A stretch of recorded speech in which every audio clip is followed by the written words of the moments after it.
నమస్తే తెలంగాణలో banner item చూడొచ్చు. ఇక్కడ ఫోటో ఐటమ్స్ ప్రధానంగా ఏదైతే నిన్న జరిగినటువంటి ఆటలాడుతున్న రేవంత్ రెడ్డి ఏదైతే ఓవైపు కరెంటు కోతలతో రైతులు అరిగోసపడుతున్నారు, నీళ్ళందాక పంటలు ఎండిపోతుంటే కాపాడుకునేందుకు పడరాని పాటలు పడుతున్నారు.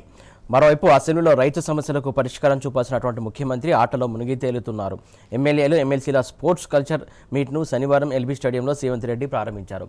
ఓవైపు ఇక్కడ చూడవచ్చు మనం కష్టాల్లో ట్రాన్స్ఫార్మర్ రైతులకు సంబంధించి, అలాగే అల్లాడుతున్న రైతులు, కాంగ్రెస్ సర్కారులో దిక్కైన ట్యాంకర్లు ఏదైతే వరి పొలాలకు నీళ్ళందాక కరెంటు కష్టాలు ఉండడంతో వాటర్ ట్యాంకర్లతోటి నీళ్లు పడుతున్నటువంటి సందర్భం. మరోవైపు ఇక్కడ కరెంటుకు సంబంధించి ట్రాన్స్ఫార్మర్లు కాలిపోవడం, పేలిపోవడం జరుగుతున్నటువంటి అంశం. అరకొర కరెంటు మాత్రమే సరఫరా అవుతుండడంతో వ్యవసాయ మోటార్లన్నీ ఒకేసారి నడిచి అధిక లోడుతో ట్రాన్స్ఫార్మర్లు కాలిపోతున్నాయి. సిద్దిపేట జిల్లాలో వ్యవసాయ పనులకు కరెంటు అందించే ట్రాన్స్ఫార్మర్ ఖరాబు కావడంతో సిబ్బందితో కలిసి మరమ్మతులు చేసుకుంటున్నారు. ఇక్కడ కరెంటు కోతలతో నీళ్లు పారక వరి పంటను కాపాడుకునేందుకు రైతులు పడుతున్నటువంటి కష్టానికి అద్దం పడుతున్నది ఈ చిత్రం. నల్గొండ జిల్లా మునుగోడు మండలం ఈకొండి గ్రామంలో వరి పొలానికి ట్యాంకర్ ద్వారా నీటిని పారిస్తున్న రైతు బోయపల్లి రాజు. ఓవైపు రైతులు ఎలా అల్లాడుతున్నారు, ఎలాంటి కష్టాలు పడుతున్నారో చూడవచ్చు. ఇక్కడేమో స్పోర్ట్స్ తోటి ముఖ్యమంత్రి రేవంత్ రెడ్డి సేద తీరుతున్నటువంటి అంశం.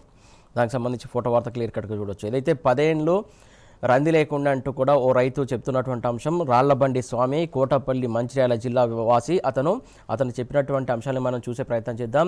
ఏమన్నాడు అసలు? కేసీఆర్ ఉన్నప్పుడే బాగుండే అంటూ కూడా అందరూ చెప్తున్నటువంటి అంశం సంబంధించి ఇక్కడ వార్త చూడొచ్చు మనం. Banner item.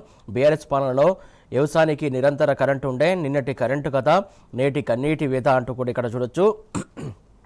సాగుకు నిరంతర కరెంటు సరఫరాతో కొత్త రికార్డులు ఉండేప్పుడు ఇంటికాడి నుంచే పొలాలు పారించుకున్నటువంటి అన్నదాతలు కాలరాత్రులు పోయి గుండెపై చెయ్యేసుకొని బతికినటువంటి రైతులు 24 నెలల పాలనలో కరెంటు కష్టాలు తీసుకొచ్చిన కాంగ్రెస్ పంటలను అమాంతం మింగేస్తున్న అధికారిక కోతలు, కరెంటు సరఫరాలో 13 నుంచి 14 గంటల పాటు కట్టు, విద్యుత్ వేతలతో పంటలు బేజారు, రైతుల దిగాలు, ట్యాంకర్ల నీటితో పంటను కాపాడుకుంటున్న కర్షకులు, ఎట్లుండే తెలంగాణ ఎట్లా తెల్లపాయే అంటూ కూడా ఆవేదన వ్యక్తం చేస్తున్నారు.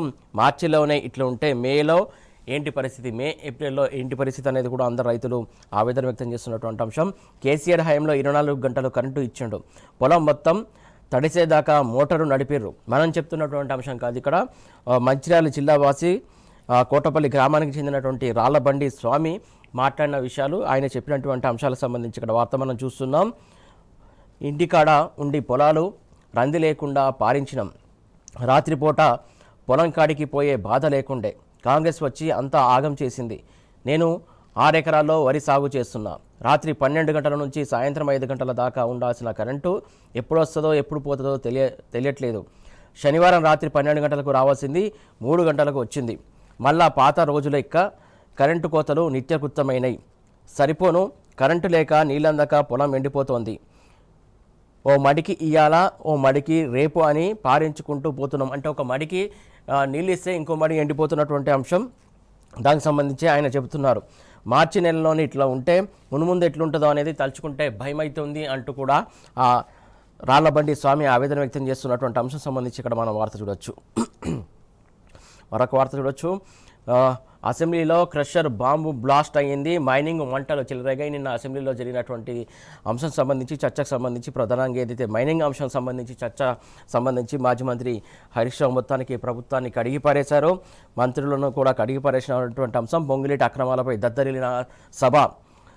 ఏదైతే రాఘవ కన్స్ట్రక్షన్స్కు బెదిరింపు, జీవో 111 పరిధిలోనే అక్రమంగా స్టోన్ క్రషర్లు, హైదరాబాద్ నడిబొడ్డున యథేచ్ఛగా అక్రమ మైనింగు, ఏదైతే నిబంధనలు తుంగలో తొక్కి దందా చేస్తున్నారంటూ కూడా హరీష్ రావు చెప్పారు. ఆధారాలతో సహా అక్కడ చూపించినటువంటి అంశం ప్రధానంగా జీవో 111 పరిధిలో నిబంధనలకు విరుద్ధంగా స్టోన్ క్రషర్ నడుపుతున్నారని బీఆర్ఎస్ ఆగ్రహం వ్యక్తం చేసింది. సిట్టింగ్ జడ్జితో విచారణ హౌస్ కమిటీకి డిమాండ్ చేశారు హరీష్ రావు. పొంగులేటి రాజీనామాకు బీఆర్ఎస్ సభ్యుల పట్టుపట్టారు.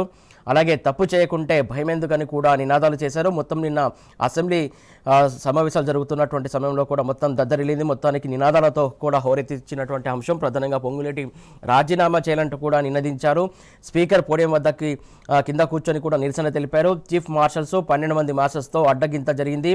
చప్పట్లు నినాదాలతో హోరెత్తించిన బీఆర్ఎస్ 2 గంటలు సభను స్థాపింపజేసిన ప్రతిపక్షం అర్ధాంతరంగా అసెంబ్లీని వాయిదా వేసిన స్పీకర్ అంటూ కూడా ఇక్కడ చూడొచ్చు. రాఘవపై సిబిసిఐడి విచారణ ఆవిష్కరణ అంటూ కూడా మరొక వార్త చూడొచ్చు. ప్రధానంగా ఇంత పెద్ద ఎత్తున బీఆర్ఎస్ పట్టుదలతో ఉండడంతో, నిరసన వ్యక్తం చేయడంతో ప్రధానంగా కాంగ్రెస్ పార్టీకి సంబంధించి ముఖ్యమంత్రి తలగ్గి ఏదైతే సిబిసిఐడికి విచారణకు ఆదేశించింది, ఆ సిబిసిఐడికి ఆదేశించడానికి ప్రధాన కారణం కూడా ఇక్కడ బీఆర్ఎస్ చేసినటువంటి నిరసనకే ప్రధాన కారణం అని చెప్పొచ్చు. ఇక్కడ మరొక వార్త చూడొచ్చు. మూసిలో 1,00,000 కోట్ల అవినీతి జరుగుతుంది.